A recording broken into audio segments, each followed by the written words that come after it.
அனைவருக்கும் வினோத் பறவையின் பணிவான வணக்கங்கள். கீரை வந்து நம்ம அடிக்கடி பதிவில் கொடுப்போம். இந்த மாதிரி கிரேடில் வந்து நம்ம கீரை விதைச்சிருக்கோம் அப்படின்ட்டு. சமீபத்தில் நான் வந்துட்டு நான் என்னோடய பைக்கில் ட்ராவல் பண்ணும்பொழுது ஒரு இடத்துல கீரை விதைச்சிருந்தாங்க. அந்த இடத்துல பார்த்தேன், மருந்து தூவுறதை நான் வந்து பார்த்தேன் ஆக்சுவலாக.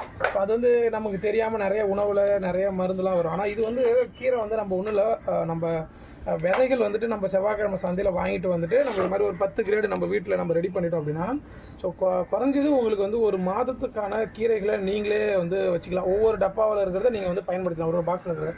ஸோ அது மாதிரி தான் நம்ம வீட்டில் இன்றைக்கி ஏதாவது ஒரு உணவு செய்கிறாங்க அப்படின்னாக்கா அதுக்கு நீங்கள் கீரை வந்து நீங்கள் கடைஞ்சிக்கலாம், அப்படி இல்லைனா பிரட்டிக்கலாம். ஸோ அது மாதிரி நீங்கள் பண்ணிக்கலாம். மண் வந்து கலவை வந்து அழகாக கலவை பண்ணிங்கன்னா இது மாதிரி நல்ல கீரைகளை வந்து நீங்கள் ரெடி பண்ணிக்கலாம். இங்கே பாருங்கள், இந்த வலை போட்டுறதுக்கான ஒரு காரணம் இருக்குது. இது வந்து நம்ம மீன் வளர்ப்புன்றோம், அதில் பழைய வலை இதெல்லாம்.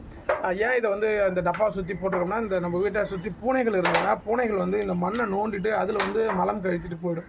ஸோ அதனால் இந்த வலை போட்டுருக்குது. நிறைய பேர் கேட்டாங்க, ஏன் வலை போட்டிருக்கீங்க அப்படி வந்து பார்த்துட்டு. ஸோ அது கிடையாது, இது காரணமே அதுதான். பூனைகள் வந்து மண்ணை வந்து கிளறி விட்டு அதில் வந்து இது பண்ணிவிடும். ஸோ விதையும் வீணாகிடும் இல்லையா, அதனால தான்.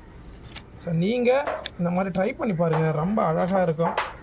ஏன்னா நான் இதில் பலன் பெற்றேன். ஸோ நம்ம வந்து எது செய்தாலும் அதில் கிடைக்கக்கூடிய அனுபவத்தை மட்டும்தான் பகிர்ந்துக்கிறேன். இது நல்ல அனுபவமாக இருந்தது, அதனால் உங்கள்கிட்ட பகிர்ந்துருக்கேன்.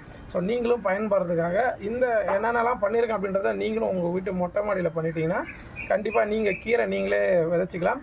சும்மா உங்களுக்கு மைண்ட் ரிலாக்ஸ் ஆகும்போது நீங்கள் வந்து பார்த்தீங்கன்னா ரொம்ப ஹாப்பியாக இருக்கும். என் மனைவி இதை நான் வராமல் கட் பண்ணக்கூடாதுன்னு சொல்லிட்டா. அதனால தான் வந்ததுக்கப்புறம் நான் கட் பண்ணுறேன் இதை. ஏன்னா அவள் அவ்வளோ ஆர்வமாக இருக்காப்புல இது மேலே. ஸோ உங்களுக்கும் புரியும், உங்களுக்கு எவ்வளோ கீரை பாருங்கள். இது நெடுக்க கீரை தான். நீங்கள் கட் பண்ணி விட்டுட்டிங்கன்னா போதும், அதுவாக துளுத்து வந்துகிட்டே இருக்கும். நீங்கள் ஒரு 5-6 தடவை நீங்கள் வந்து கட் பண்ணிக்கலாம். ஸோ பாருங்கள் எப்படி இருக்குன்னு, நல்லா இருக்குன்னு நினைக்கிறேன். பிடிச்சிருந்தா லைக் பண்ணுங்கள். வாழ்க யோகம் யோகமல்ட்டும். அடுத்த பதிவில் கண்டிப்பாக சந்திக்கிறேன். நீங்களும் இயற்கையான கீரை சாப்பிட்டு உங்கள் உடலை ஆரோக்கியமாக வச்சுங்க. நன்றி.